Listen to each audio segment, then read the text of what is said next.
My dear students, this is class 12 maths chapter 2 exercise 2.2 question number 3 பார்க்க போறோம். Z1 Z2 Z3 அப்படினு மூணு complex number கொடுத்திருக்காங்க. அதுக்கு additive and multiplicative inverse கண்டுபிடிக்க சொல்றாங்க. ஓகேவா? சரி. ஃபர்ஸ்ட் Z1 எடுத்துக்கிறேன். 2 plus 5i. additive inverse னா யாரு? additive inverse னா minus Z1. minus Z1 is equal to ஒரு மைனஸ் அப்ளை பண்ணிட்டீங்கன்னா சரியா போகுது. அதாவது மைனஸ் டூ மைனஸ் 5y முடிஞ்சது. இதனோட மல்டிப்ளிகேட்டிவ் இன்வெர்ஸ்னா அது யாரு? மல்டிப்ளிகேட்டிவ் இன்வெர்ஸ் அது என்னன்னா ஒன்றும் இல்லை, Z1 பவர் மைனஸ் 1. ஓகேவா? இதுதான் மல்டிப்ளிகேட்டிவ் இன்வெர்ஸ்.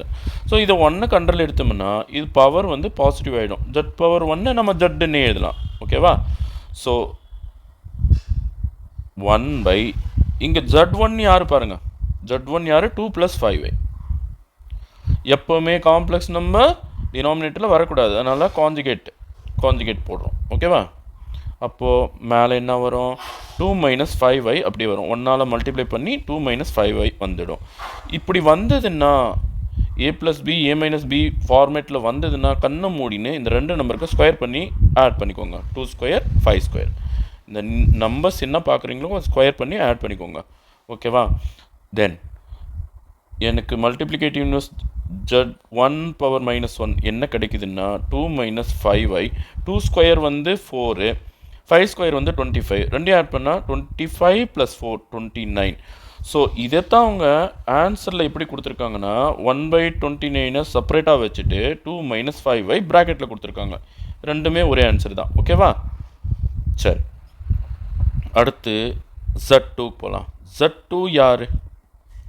-3 -4i.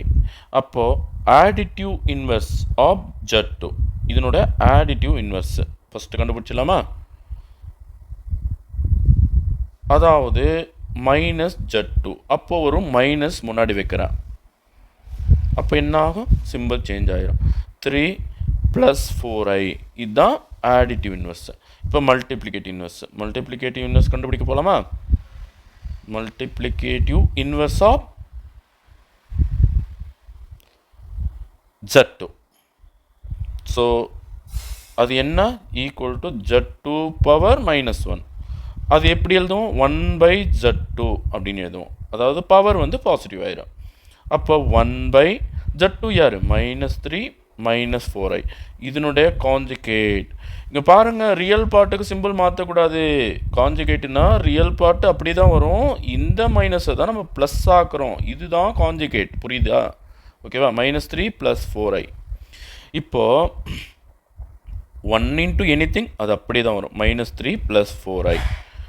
ஆனால் இங்கே இந்த ஃபார்மேட்டில் வந்தால் நான் என்ன சொன்னேன்? நம்பர் ஸ்கொயர் பண்ணி ஆட் பண்ணிக்கோங்க.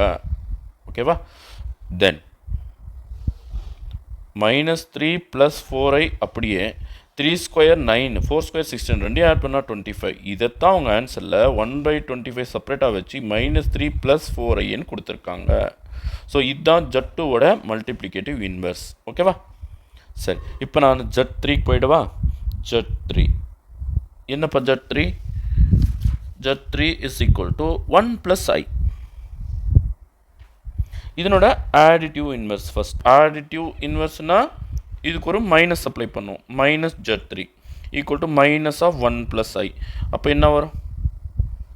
-1 - i. ஓகே, additive inverse எடுத்துட்டோம். மல்டிப்ளிகேட்டிவ் இன்வெர்ஸ்னா Z3க்கு பவர் -1, அதாவது 1/Z3. ஓகேவா? ஸோ 1/Z3னா 1க்கு அடியில் இந்த Z3 என்னவோ அதை எடுத்து எழுதுவோம். ஸோ டினாமினேட்டரில் காம்ப்ளெக்ஸ் நம்பர் வரக்கூடாது, நல்லா காஞ்சுகேட் பண்ணுறோம். ஸோ காஞ்சுகேட் போட்டாச்சு. சரி, மேலே 1 into anything அது அப்படியே வரும். கீழே வந்து பாருங்கள், இங்கேயும் 1 தான், இங்கேயும் 1 தான். ஐக்கு முன்னாடி 1 தான் இருக்குது. அப்போ இப்படி வந்தாலே நம்பர்ஸ் மட்டும் ஸ்கொயர் பண்ணிக்கணும். அப்போ 1 - i by 1 square 1 square 2. 1 + 1 2 தானே வரும். இதைத்தான் அவங்க 1/2 செப்பரேட்டாக வச்சுட்டு 1 - i ப்ராக்கெட்டுக்குள்ளே கொடுத்துருப்பாங்க. ரெண்டும் ஒரே ஆன்சர் தான். ஓகேவா? ஸோ இதுதான் Z3யோட multiplicative inverse. Okay, thank you students.